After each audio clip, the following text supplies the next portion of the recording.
Definisi dari daerah 3T merupakan singkatan dari tertinggal, terdepan, dan terluar yang mengacu pada daerah-daerah di Indonesia yang mengalami keterbelakangan dalam berbagai aspek pembangunan. Konsep ini pertama kali diperkenalkan dalam kebijakan pembangunan nasional untuk mempertimbangkan dan memajukan daerah-daerah terpencil dan sulit dijangkau. Daerah tertinggal adalah daerah yang pembangunan ekonomi, sosial, dan infrastrukturnya rendah. Daerah terdepan merupakan daerah yang mempunyai potensi strategis baik secara geografis maupun sumber daya alamnya. Terlepas dari potensinya, wilayah ini juga menghadapi tantangan seperti isolasi dan kurangnya infrastruktur. Daerah terluar merupakan daerah yang paling jauh dari pusat pemerintahan dan seringkali sulit diakses. Daerah tertinggal dan daerah sangat tertinggal mempunyai banyak kendala fisik, infrastruktur, ekonomi, sosial, budaya, kesehatan, dan lingkungan. Selanjutnya adalah program intervensi dalam meningkatkan akses pendidikan 3T. Jika melihat latar belakang Indonesia, di mana Indonesia mempunyai tujuan mulia untuk mencerdaskan kehidupan masyarakat, seperti yang telah disebutkan. Namun, jika melihat kondisi pendidikan di Indonesia secara nyata dan saat ini yang masih belum merata, maka tentu ada tujuan pendidikan tidak sama. Oleh karena itu, perluasan, pemerataan, dan akses pendidikan di daerah 3T sangatlah mendesak. Berikut beberapa upaya pemerintah dalam meningkatkan akses pendidikan di daerah 3T. Yang pertama, identifikasi dan penetapan daerah 3T. Hal ini memerlukan analisis menyeluruh terhadap data geografis, tingkat kemiskinan, dan akses terhadap pendidikan bagi masyarakat miskin. Yang kedua, pembangunan infrastruktur pendidikan. Pemerintah berkomitmen untuk memastikan bahwa setiap anak di wilayah perbatasan, kelompok paling terkecil dan paling tidak beruntung memiliki akses fisik terhadap sekolah yang berkualitas, pembangunan ruang kelas, perpustakaan, dan fasilitas pendukung lainnya menjadi prioritas. Yang ketiga, penyediaan layanan transportasi. Pemerintah juga menerapkan program transportasi yang memudahkan siswa dan guru untuk datang ke sekolah. Mendukung transportasi umum atau layanan lainnya merupakan bagian integral dari strategi ini. Yang keempat yaitu peningkatan kualitas guru. Hal ini mencakup pelatihan tambahan, kesejahteraan yang lebih baik, dan insentif lainnya untuk menarik dan mempertahankan pendidik berkualitas di lokasi terpencil. Yang kelima yaitu pengembangan kurikulum lokal. Program ini juga mendorong pengembangan kurikulum lokal yang mencerminkan nilai dan realitas lokal. Hal ini bertujuan untuk menjadikan pendidikan lebih bermakna dan beradaptasi dengan keragaman budaya dan kebutuhan komunitas lokal. Yang keenam yaitu pemberdayaan masyarakat. Pemerintah dan lembaga pendidikan bekerja sama untuk memungkinkan masyarakat lokal berpartisipasi aktif dalam proses pendidikan. Program peningkatan kapasitas lokal, keterlibatan orang tua, dan dewan sekolah merupakan bagian integral dari upaya peningkatan partisipasi masyarakat dalam pendidikan. Yang ketujuh, memberikan bantuan keuangan. Program ini memberikan berbagai jenis dukungan keuangan seperti beasiswa, bantuan biaya pendidikan, dan hibah lainnya untuk memastikan sumber daya keuangan tidak menghambat akses pendidikan di wilayah 3T. Tujuannya adalah untuk mengurangi beban keuangan keluarga dan mendorong lebih banyak anak untuk bersekolah. Yang kedelapan, pemanfaatan teknologi pendidikan. Program ini mencakup penyediaan layanan teknologi, pelatihan penggunaan, dan integrasi teknologi untuk mendukung pembelajaran jarak jauh dalam proses pembelajaran. Yang kesembilan yaitu pemantauan dan evaluasi berkelanjutan. Pemerintah dan lembaga secara berkala menilai dampak program, mengidentifikasi hambatan, dan menyesuaikan strategi untuk memastikan keberlanjutan dan efektivitas program. Yang ke-10 yaitu program SATAP atau program Satu Atap. Merupakan program yang dikembangkan oleh pemerintah Indonesia untuk memberikan kesempatan kepada anak-anak kurang mampu untuk mendapatkan kesempatan merasakan pendidikan dasar yaitu sekolah dasar, yang tujuannya untuk memperluas layanan pendidikan dasar atau meningkatkan kapasitas sekolah menengah di daerah terpencil. Yang terakhir yaitu program SM3T, Sarjana Mendidik di Wilayah 3T, adalah program yang dicetuskan oleh Kemenristek Dikti, di mana program ini diselaraskan dengan program profesi guru. Sebab program profesi guru hendak langsung oleh masing-masing partisipan SM3T selaku bonus dedikasi dalam menolong mencerdaskan kehidupan di wilayah terdepan, terluar, dan tertinggal. Selanjutnya, infrastruktur pendidikan 3T.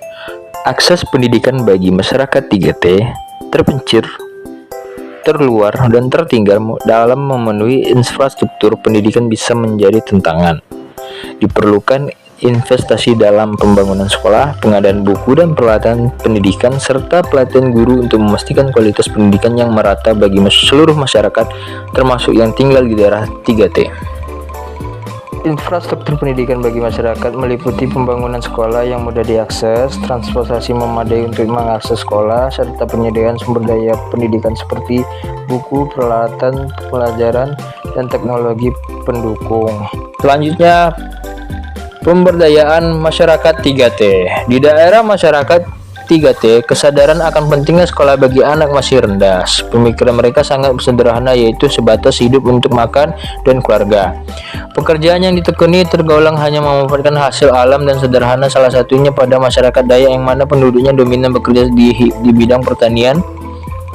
Pola pikir masyarakat masih rendah yang belum memikirkan masa depan dan melainkan untuk masa sekarang aja sulit untuk memenuhi, sehingga terhambatnya akses pendidikan masyarakat, dan masyarakat pun tidak bisa mengembangkan kemampuan yang dimiliki karena tidak adanya wadah dan ilmu yang didapat. Dengan begitu, perlu dilakukan cara khusus untuk melakukan sosialisasi dan dengan pendekatan kepada masyarakat agar mau merubah pola pikir yang pada awalnya kurang peduli terhadap pendidikan anak-anaknya menjadi sadar dan termotivasi untuk menyekolahkan anak-anak. Dengan begitu, timbul sikap peduli dan pelaksanaan serta tanggung jawab akan pentingnya pendidikan. Langkah awal adalah memahami dan menghargai adat dan nilai-nilai lokal yang dipegang teguh oleh masyarakat.